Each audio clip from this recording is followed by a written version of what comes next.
Благодарам, председателе. Значи, ова е втор наш комисијски амандман кој што го предлагаме како пратеничка група на ВМРО ДПМН и коалицијата, а по барање на Конфедерацијата на слободни синдикати на Македонија, и како што образложив и за предходниот, овој предлог, односно ова барање на 1 декември Конфедерацијата на слободни синдикати го има испратено до сите пратенички групи. Затоа само ќе го прочитам делот од барањето кој што се однесува на овој втор амандман, па председателот на Конфедерацијата господин Благојар Алповски, потпишан на барањето, вели: нашиот втор предлог како КСС е да се помогне на сите работници во Македонија и на оние во стопанството кои како приматели на минималната плата или малку повеќе од неа, кои не можат да ги сервисираат своите тековни животни трошоци. Па затоа КСС предлага на сите работници приматели на плата во реалниот сектор од 20 до 23.000 денари да им се доделат еднократни парични надоместоци за месец јануари, февруари и март следната година од по 3.000 денари, а оние кои примаат од 23 до 26.000 денари да им се доделат еднократни парични надоместоци од 2.000 денари, со што би се ублажила дупката од инфлацијата во нивниот семеен буџет во однос на можноста за полесно сервисирање на секојдневните издатоци како за храна, така и за топлинска енергија. Од вас како пратеници, значи не само од пратениците на опозицијата, туку и од оние на власта, бараме искрен пристап, целосно разбирање во делот на толкување и примена на законите во Македонија и да се направи интервенција во буџетот со која би се избегнало повторно грубо кршење на законот и манипулација на работниците од јавниот сектор, но и да помогнете на работниците да можат да го преживеат зимскиот период.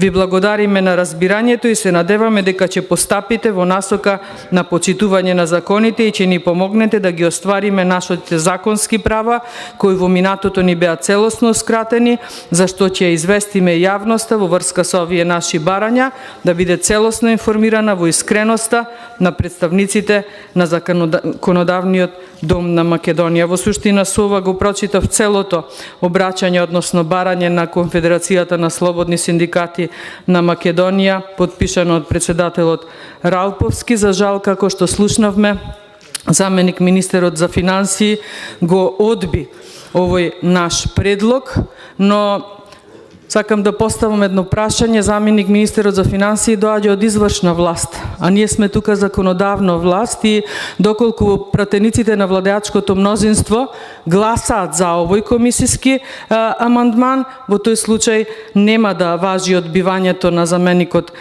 министер за финансии, но за жал законодавната власт во Република Македонија, законодавната власт, односно пратениците на мнозинството, остануваат да бидат само подрачна единица и да спроведуваат она што извршната власт ќе им го каже.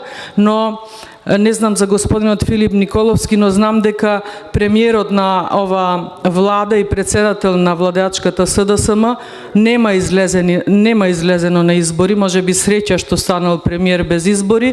Не знам до кога ќе го служи среќата. Се прашувам дали немате во вашите целни групи, во вашите гласачи, поддржувачи луѓе кои што со овој амандман би ви биле многу благодарни. Еве, затоа го предлагаме комисиски, за да сите заеднички го прифатиме и тогаш да станеме ние одлучувачки фактор, затоа што ова е законодавен дом. За жал, не гледам дека живеете во реален свет. Не знам, секој втор збор кога излегувавте во ретките излагања да ни се спротивставите, ќе велите, кажувате владата имала доволно средства за се.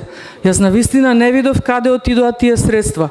Значи, за време 8 буџет креирате, стигнавте до највисокиот износ, што не кореспондира со задоволството кај граѓаните. Напротив, колку буџетот ви е поголем, толку е незадоволството кај граѓаните во Република Македонија поголемо.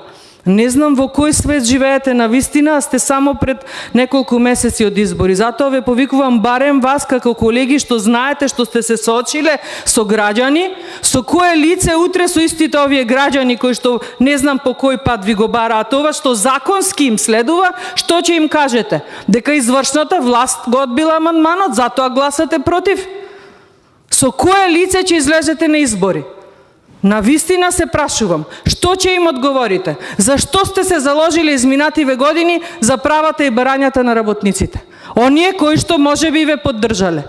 Не се сите во конфедерацииве, во синдикалниве организации поддржувачи на ВМРО. Јас не знам како не ви е срам. Чувствувате ли грам одговорност за ова што се случува во државата? Ниеден работник не е задоволен.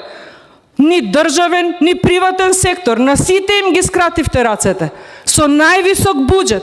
Немате средства за покачување на плати 3 месеци да земат едните по 2000, другите по 3000 денари. А што износе тој? Многу добро знаеме со тие пари колку овие луѓе ќе поминат. Или немате, значи толку сте дрски, закон не почитувате. Закон за минимална плата кој што вие овде го доведовте. И ние гласавме за пред тоа, предупредувајќи дека тој мора да се почитува. Еве го дојде тоа време кога тој закон треба да се почитува. Значи толку сте дрски што вашите собствени закони што сте ги гласале, што сте ги греирале, што сте ги поднеле, не ги почитувате.